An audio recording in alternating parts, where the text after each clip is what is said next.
പ്രിയപ്പെട്ടവരെ നമസ്കാരം. ഞാനിന്ന് വീഡിയോയിൽ വന്നിരിക്കുന്നത് നമ്മുടെ പാലത്തായി കേസിൽ മാധ്യമങ്ങൾ സ്വീകരിച്ച നിലപാടിനെക്കുറിച്ച് രണ്ട് വാക്ക് സംസാരിക്കാൻ വേണ്ടിയാണ്. ഇതിൽ ഇന്ത്യ വണ്ണ് വെച്ച് മറ്റ് മുഖ്യധാരാ മാധ്യമങ്ങളൊന്നും തന്നെ ഇത് വേണ്ട രീതിയിൽ റിപ്പോർട്ട് ചെയ്തിട്ടില്ല. ഇത് അങ്ങേയറ്റം പ്രതിഷേധാർഹമാണ്.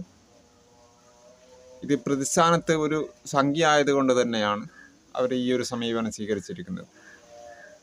ഇത് വളരെയധികം വേദനാജനകമാണ്. ഏതൊരു കേസായിക്കോട്ടെ, ഒരു പ്രത്യേക മതവിഭാഗത്തിൽപ്പെട്ട ആളുകളാണ് ക്രൈമിൽ ഉൾപ്പെട്ടിരിക്കുന്നതെങ്കിൽ ആ ഒരു മതത്തെ തന്നെ അടിച്ചാക്ഷേപിച്ച് അതിലെ മതത്തിലെ മുഴുവൻ പേരും അതിനുത്തരവാദി എന്ന തരത്തിലായിരിക്കും ഇതിൻ്റെ ഒരു ചർച്ച കൊണ്ടുപോകുന്നത്. അതേസമയം ഇത് ഒരു സംഖ്യയായത് കാരണം അതും ഇത്രയും വലിയൊരു ക്രൈമാണ്. വെറും 4ാം ക്ലാസ്സിൽ പഠിക്കുന്ന ഒരു പെൺകുട്ടിയെയാണ് പീഡിപ്പിച്ചിരിക്കുന്നത്. ഇത് ഇത്രയും വാർത്താ പ്രാധാന്യമുള്ള ഒരു കേസായിട്ട് പോലും അവർക്ക് ഇത് റിപ്പോർട്ട് ചെയ്യാനോ വേണ്ട രീതിയിൽ ജനങ്ങളിലേക്ക് എത്തിക്കാനോ അവർക്ക് താല്പര്യമില്ല. ഇത് താല്പര്യത്തിൻ്റെ പ്രശ്നം എന്ന് പറഞ്ഞാൽ ഇത് കേന്ദ്രത്തിൽ BJP അധികാരത്തിൽ ഇരിക്കുന്നത് കാരണം അവരുടെ ക്ഷേമം മാത്രം നോക്കി അവരെ സുഖിപ്പിച്ച് അവർ സേഫ് സോണിൽ ആവുകയാണ് ചെയ്യുന്നത്. ഇതിന് നാം ഏവരും ഇത് കാലങ്ങളായിട്ടുള്ള ഒരു പ്രവണതയാണ്, അവരുടെ ഒരു പ്രവർത്തന ശൈലിയാണിത്.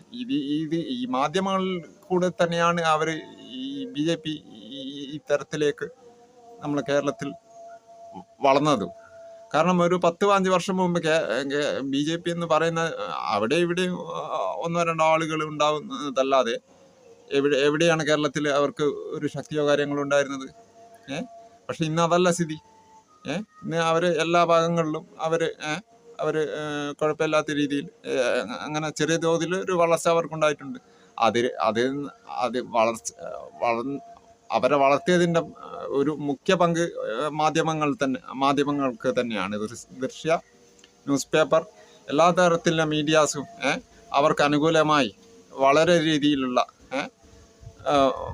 രീതിയിൽ പ്രവർത്തിച്ചിട്ടുണ്ട്.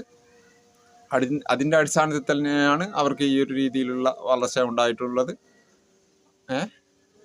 നാം ഏവനും മനസ്സിലാക്കേണ്ടിയിരിക്കുന്നു.